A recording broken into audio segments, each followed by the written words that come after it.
परमपिता बाबा की जय। नमस्कार दादा एवं दीदी। आनंद मार्ग मिशन फाइज की तरफ से आप सब लोगों को नमस्कार और आशा करता हूं कि आप संस्था की सत्यता को निश्चित रूप से जानना चाहते होंगे और सब्सक्राइब भी करेंगे, लाइक भी करेंगे।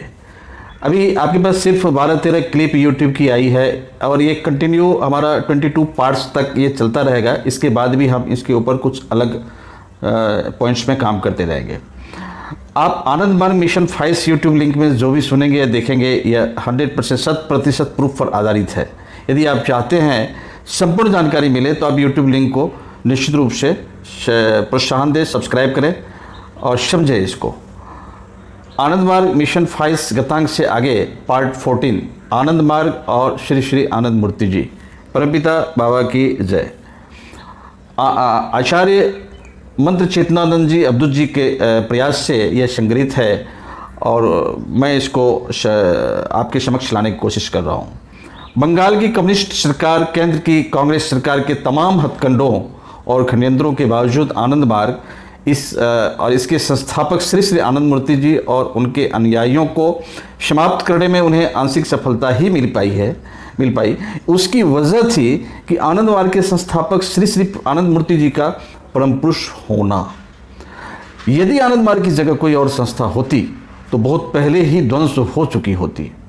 एक दिन ऐसा भी आया कि आनंद मार्ग संस्था दिन प्रतिदिन पूरे विश्व में अपने दर्शन और सिद्धांत से सबको आकर्षित कर रही है। आज आप देखिए, लेकिन कम्युनिस्ट विचारधारा न सिर्फ पश्चिम बंगाल बल्कि पूरी दुनिया से भी समाप्ति के कगार पर है। ऐसा ही इस कांग्रेस पार्टी का भी हो रहा है। कांग्रेस पार्टी का अस्तित्व भी धीरे धीरे समाप्ति की ओर है। केंद्र की कांग्रेस सरकार और सीबीआई ने आनंद मार्ग की छवि भारत के अतिरिक्त ओवरसीज विदेश में भी खराब करने की भरपूर चेष्टा की। भारत सरकार ने विदेश की सरकारों एवं विदेश में स्थित अपनी एजेंसी को आनंद मार्ग संस्था को आतंकवादी संस्था बताते हुए सर्कुलर भेजा, लेकिन कई देशों ने इस सर्कुलर को नहीं माना क्योंकि उन देशों में आनंद मार्ग द्वारा संचालित मानव कल्याण की परियोजनाओं से वह बेहद प्रभावित थे। उन्हीं देशों ने आनंद मार्ग के पूर्णकालिक कार्यकर्ताओं को रिलीजियस मिनिस्टर का वीजा देकर संस्था को सम्मानित भी किया। भारत सरकार आज तक कहीं किसी भी कोर्ट में आनंद मार्ग के विरुद्ध कुछ भी साबित नहीं कर पाई, लेकिन तांडव केस में भारत के सर्वोच्च न्यायालय की 5 सदस्यीय पीठ ने 20 अक्टूबर 1983 को अलग धार्मिक मान्यता रिलीजियस डिनोमिनेशन की मान्यता दी।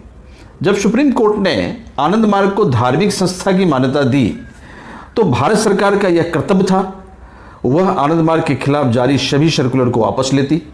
उन्होंने ऐसा नहीं किया। इससे साफ पता चलता है कि कांग्रेस पार्टी आनंद मार्ग के प्रति दुर्भावना रखती थी।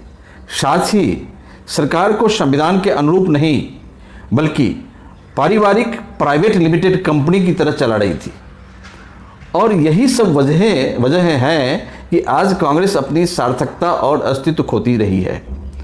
सर्वोच्च न्यायालय द्वारा आनंद मार्ग को दी गई धार्मिक मान्यता के आलोक में संस्था के तत्कालीन पदाधिकारियों का भी दायित्व था कि वह आनंद मार्ग के खिलाफ जारी नकारात्मक सर्कुलर को कैंसल करवाने की अपील करते, और यह क्यों नहीं हुआ यह भी आज तक एक रहस्य बना हुआ है।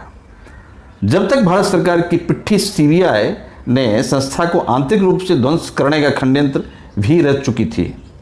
सीबीआई ने संस्था के 3 पूर्णकालिक कार्यकर्ताओं को पेड इन्फॉर्मर पैसों के आधार पर मुखबिरी बनाने की योजना बनाई, लेकिन वह सिर्फ एक पूर्णकालिक कार्यकर्ता को ही इन्फॉर्मर बनाने में सफल हो सके, सिर्फ एक पूर्णकालिक कार्यकर्ता को। अन्य 2 पूर्णकालिक कार्यकर्ता ने इन्फॉर्मर बनने से इनकार कर दिया। सीबीआई ने जिस पूर्णकालिक कार्यकर्ता को पेड इन्फॉर्मर बनाने में सफलता पाई उसका प्रूफ आनंद मार्ग के एक अनुयायी स्वर्गीय श्री मंगल बिहारी जी थे। वह उस समय केंद्र सरकार में सीनियर डिफेंस सेक्रेटरी थे।